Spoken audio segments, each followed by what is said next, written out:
Hola, ¿qué tal? Esto es How to Spanish Podcast. Yo soy David. Yo soy Ana. En este episodio te vamos a hablar de 2 estados más de nuestro país para que puedas conocer México. How to Spanish Podcast is designed to help Spanish students improve their listening and vocabulary skills, and it's made possible thanks to our Patreon community. By joining the community, you can access the vocabulary guide and interactive transcript, bonus episodes, and monthly activities to practice your Spanish. If you would like to join the experience, go to patreon.com/howtospanishpodcast. Hola amigos, estamos de vuelta en esta serie de Conociendo México. Una serie que nos ha gustado mucho hacer porque a nosotros mismos nos permite aprender sobre nuestro país. Tristemente, no sé si les pasa a ustedes, a veces no tienes tiempo o tal vez dinero para visitar todas las cosas increíbles que hay en tu país, pero bueno, estamos en la época de la información y te puedes poner a investigar, ver imágenes, ver videos de todas las cosas maravillosas que hay. Y pues, qué mejor que poder compartir con ustedes un poquito de nuestro país. Vamos a ir con unos estados que son bien ricos en cultura, bien importantes en la historia y en lo que representan para nuestro país. El primero de ellos es Chiapas. Chiapas se encuentra ubicado en la zona sur de nuestro país, que si lo vieras directamente en el mapa, no exactamente solo en el sur, sino en el sureste, pero siempre decimos que esa parte de Chiapas, Oaxaca, es la zona sur del país, aunque realmente es sureste. Tiene muchísima zona tropical, tiene mucha selva, tiene colindancia obviamente con el mar, por lo tanto pues tenemos playas muy bonitas, pero sobre todo esta parte es muy conocida de Chiapas de que es muy verde, ¿no? Que llueve muchísimo, hace calor, entonces geográficamente eso es lo que es Chiapas. Pero, como siempre, vamos a hablar de comida. Sí. Hablemos de qué comida es típica o puedes encontrar aquí. Por cierto, el gentilicio de Chiapas es chiapaneco. Entonces, cualquier cosa que tú digas que viene de este lugar, puedes usar esta palabra chiapaneco, chiapaneca. Exactamente. Y antes de que continúes, perdón, me gustó el énfasis que insiste chiapaneco, porque déjame decirte, aquí un chisme de mexicanos, es que es muy común que a esta palabra, no sé, le cuesta mucho trabajo a las personas. Ajá. Y muchas personas lo convierten en chapaneco. Chapaneco. Le quitan la I. Y no solo al gentilicio, pero porque también hay mucha comida típica, como tamales, por ejemplo, ¿no? Tamales chapanecos. Chapanecos. Es común escucharlo, pero sin duda es un error de muchos nativos de español. Ahora sí, continuemos. Y bueno, la primera comida chiapaneca de la que te quiero hablar es sopa de pan. Si tú conoces las palabras, es raro, ¿no? O sea, como Claro. una sopa y pan me hace pensar un poco en esta sopa de cebolla francesa que se sirve en un pan o algo así. Pero esta literalmente, el ingrediente de la sopa es pan. Déjame te cuento cómo se hace.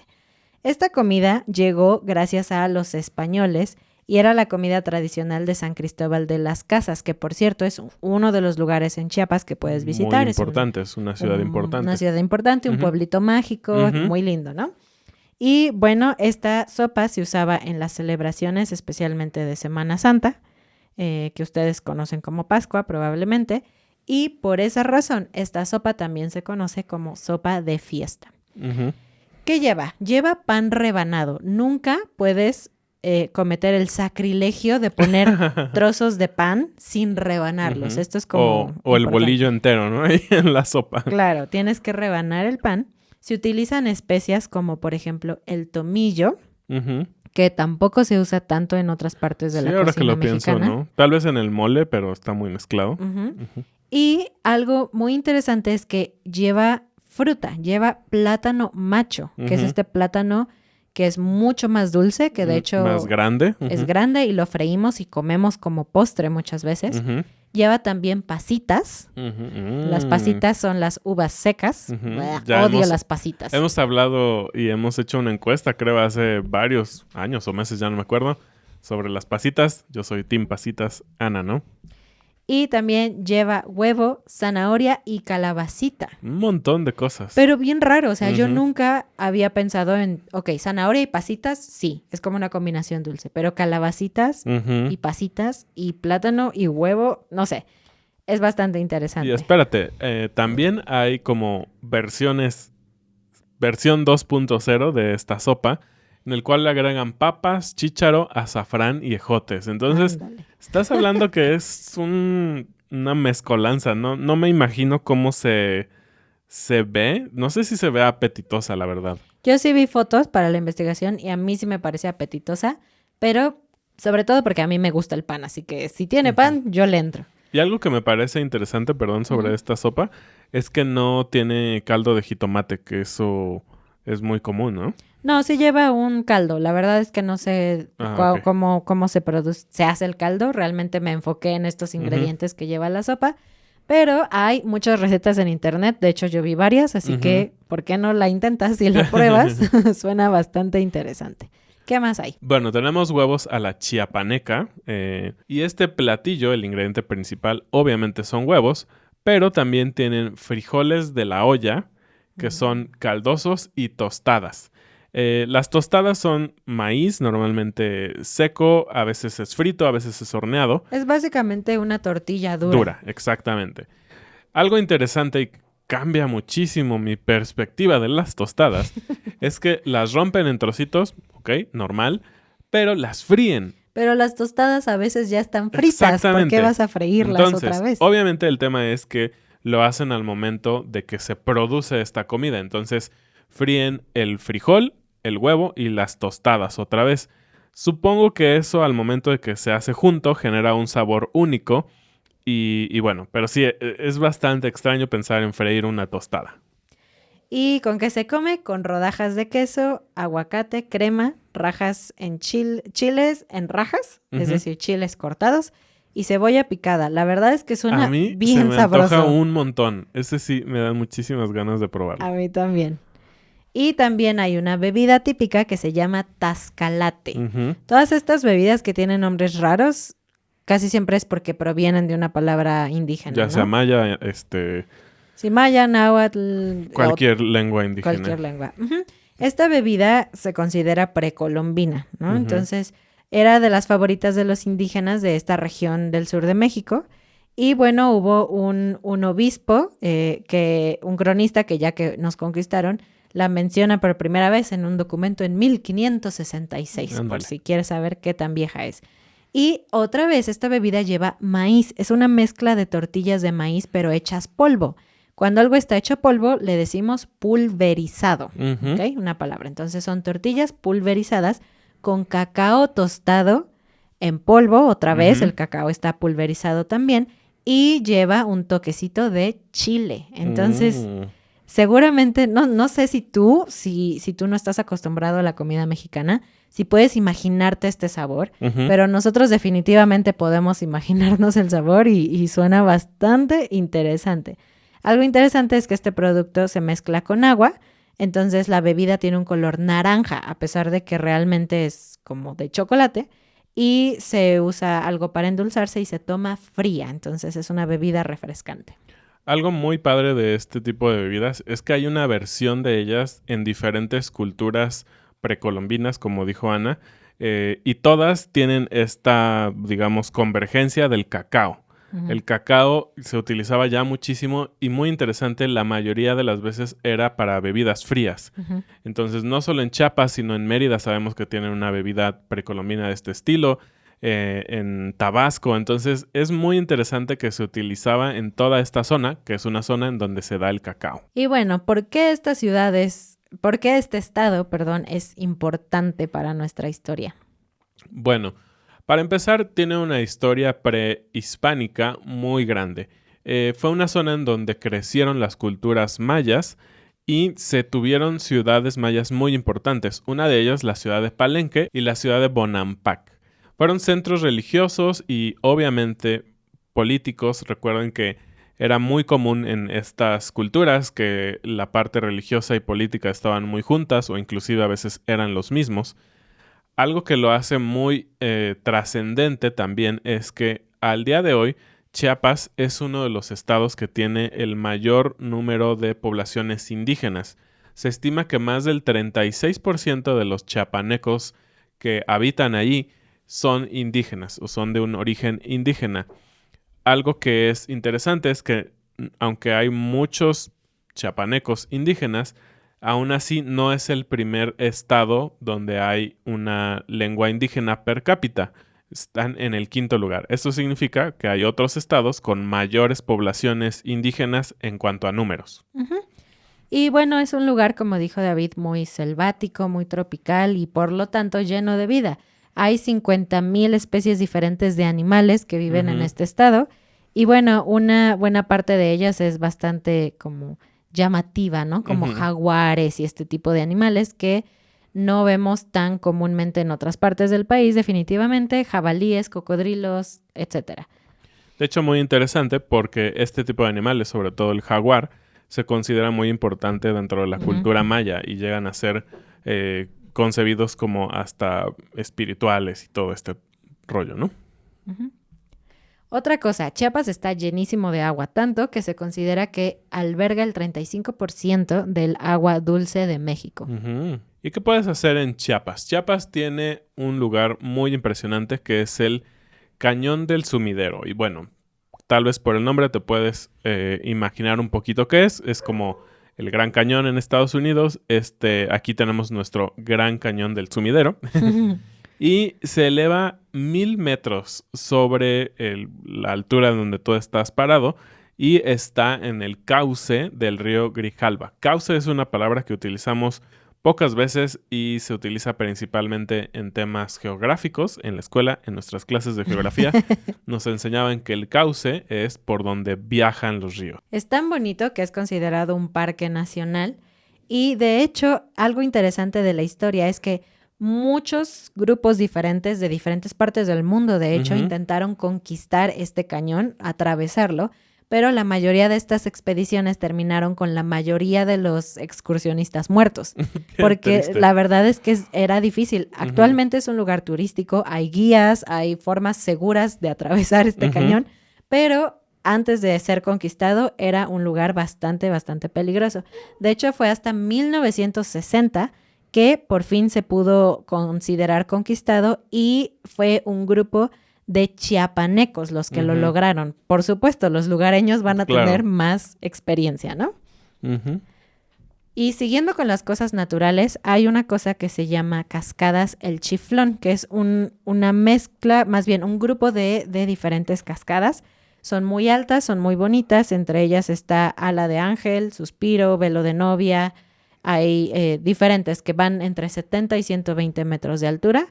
Y bueno, estas cascadas forman piletas o como piscinas de agua azul turquesa. Entonces, si lo tuyo es tomar fotos bonitas en un lugar natural, puedes visitar ya sea el Cañón del Sumidero o las Cascadas del Chiflón. Algo interesante también, dato curioso, esta cascada que mencionaron al final, Velo de Novia, es un nombre muy típico para cascadas en México. Está esta en Chiapas. Hay una muy conocida en el Estado de México, en Valle de Bravo. Entonces, si escuchas que alguien habla de otro Velo de Novia, seguramente es una cascada también. Bueno, y vámonos más cerquita de donde vivimos actualmente, que si no nos conoces, hola, vivimos en Querétaro actualmente. Estamos en el Bajío, en el centro del país. Y vamos a hablarte específicamente de Guanajuato, que es de hecho un estado que está a 30 minutos de aquí. Bueno, Guanajuato tiene una importancia también histórica grandísima. Junto con Querétaro fueron parte importante de la independencia de México. Ahí se inició lo que conocemos el Grito de Dolores en la ciudad de Dolores Hidalgo. Dentro de otras cosas, Guanajuato genera como mucho turismo local, no solo por este tema de la independencia, sino porque hay mucha cultura. La ciudad de Guanajuato, una vez más, un estado que tiene el nombre del estado y una ciudad que se llama Guanajuato, se conoce como casi como una capital de la cultura porque tiene diversos festivales en donde no solo mexicanos vienen y exponen su arte, sino hay siempre estados invitados. Y países invitados. Perdón, sí, y países invitados. Y claro, tenemos comida, tenemos mucha historia que sucedió ahí y tenemos momias. Ahorita te explicamos de eso. Empecemos con la comida. Hay una cosa que se llama guacamaya. Guacamaya es un pájaro, ¿ok? Pero en temas de comida es una cosa que es como una torta. Una torta en México no es un pastel como en España. Una torta es pan salado que adentro está relleno de alguna cosa. En este caso, estas tortas están rellenas de chicharrón, que es la piel del cerdo como frita. Entonces es muy, muy crujiente. Tiene pico de gallo, que tal vez sabes qué es. Es básicamente una salsa seca, digamos, de una mezcla de jitomate, cebolla, chile, cilantro. Y está bañada en una salsa de chile de árbol, que ese chile es muy picante. Así que si alguien te dice que esta salsa es de chile de árbol, cuidado. Y bueno, es una experiencia porque cruje muchísimo. El pan es crujiente, el chicharrón es crujiente. Se te escurre todo porque tiene jitomate y tiene salsa. La salsa. Pero dicen que la salsa es tan picante que la gente que lo come hace sonidos de guacamaya. Y que por eso se llama. El nombre. Y bueno, este platillo es originario de la ciudad de León, Guanajuato. Yo sí lo he probado. Y cuando había leído sobre esto dije, pues sí, suena como algo extraño, la verdad. Y no me parecía que fuera tan popular. Y vaya que es popular en la ciudad de León. Puedes encontrar carritos en la calle que venden guacamayas. Y sí, es toda una experiencia. A mí sí me gustó. A Ana obviamente no le gusta porque es chicharrón y a ella no le gusta. Otra cosa es el caldo de oso. Caldo, recuerda, es un sinónimo de sopa, más o menos, ¿no? O sea, es como una sopa no espesa. ¿Y por qué un caldo de oso? No te preocupes, no estamos comiendo osos. De hecho, no hay osos en esta región, me parece. Pero se trata de una botana. Decimos botana cuando es un bocadillo, algo que comes entre comidas, algo ligero. Y es muy refrescante. Es una cosa muy rara porque lleva jícama. Si no sabes qué es, busca una foto porque no hay como un equivalente en otras partes del mundo.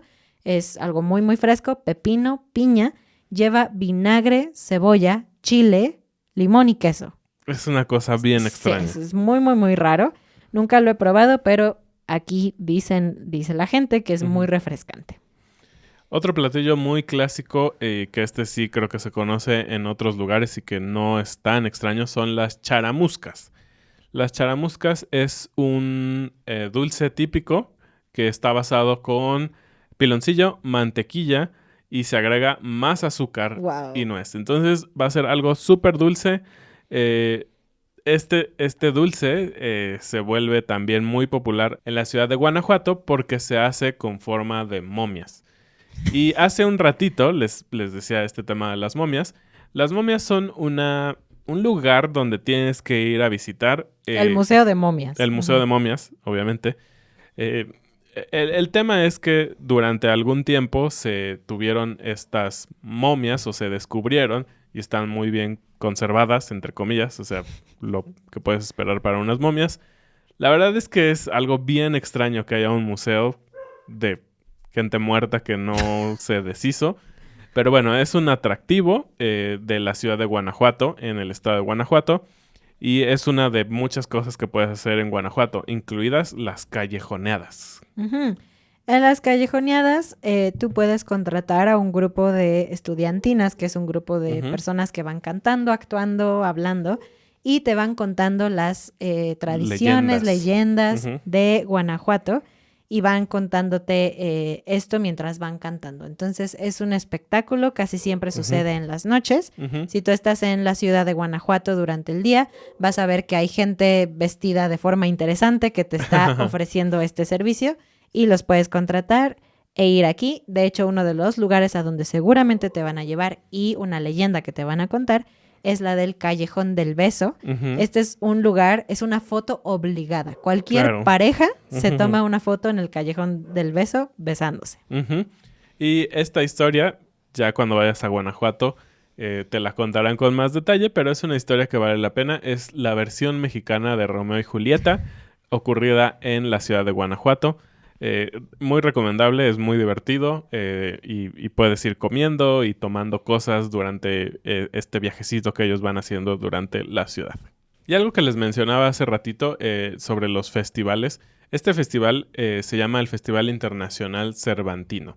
Está basado, como su nombre lo dice, en Cervantes de Saavedra, este escritor español que hizo la obra de El Quijote de la Mancha. Y como que toman esta esencia del Quijote y de la libertad y los sueños y todo eso para inspirar este festival en el cual encuentras arte de todo tipo, ¿no? Hay danza, hay ópera, hay cine. También encuentras pues compañías que vienen de otros países a mostrar su arte muy específico y como también dijimos, cada año hay un invitado especial. A veces es Japón, a veces es Turquía, países que a veces no se puede pensar que estén muy llegados a México. Ellos vienen como parte importante de la cultura. Esto sucede en el mes de octubre. Uh-huh. Y si tú lo quieres visitar, te recomendamos que con mucho tiempo antes consigas un lugar donde te vas a quedar, ya sea un hotel, un Airbnb o algo así, porque de verdad que este festival es de los más concurridos. Es muy difícil encontrar un lugar para quedarse si no lo haces con mucho tiempo de anticipación. Uh-huh. Y otro lugar que debes visitar en Guanajuato, en la ciudad de Guanajuato, es la Alhóndiga de Granaditas. Bueno, una alhóndiga era un lugar donde se guardaba el Las maíz. albóndigas. No, alhóndiga no, albóndiga. Donde se guardaba el maíz, la harina. Y era muy, muy grande, tanto así que se supone que podía guardar hasta 1 año de alimentos para toda la población. Eso es muy impactante. Lo que hace interesante este lugar es que fue el sitio en donde se tuvo la primera batalla o la primera gran batalla de la Guerra de Independencia, que esto ocurrió el 28 de septiembre de 1810 y fue ganada por el ejército insurgente. Y bueno, actualmente es un museo, puedes ver muchas cosas bonitas, típicas de museo, pero además hay murales hechos por José Chávez Morado en bóvedas y paredes. Entonces es un lugar que vale mucho la pena visitar. De hecho, hay mucho que hacer en Guanajuato, mucho más de lo que te contamos. Entonces, si quieres, investiga un poco y vale la pena pasar un par de días, una semana en este estado. Uh-huh. Claro, tenemos no solo la ciudad de Guanajuato, donde hablamos un poquito más, está la famosa ciudad de San Miguel de Allende. Es muy popular entre los turistas extranjeros, también un poco entre los turistas nacionales. La ciudad de León, como ya mencionamos, que aparte de su comida exótica de guacamayas, es muy popular porque es como la capital nacional del zapato. Puedes encontrar todo tipo de zapatos porque hay muchas empresas que lo producen. Entonces, Guanajuato, sin duda, es uno de esos estados muy interesantes con un montón de cosas que ver, que hacer, que aprender. Te invitamos a que lo visites. Espero que te haya gustado aprender un poco más de estos 2 estados y pues te invitamos a que veas las otras partes de esta serie donde ya te hemos hablado de diferentes partes de México. Muchas gracias y bienvenidos a nuestros nuevos patrones: Trevor, Eddie, Joel, Terry, Domenico, Patrick, Eric. Nos vemos y muchas gracias. Adiós. Adiós.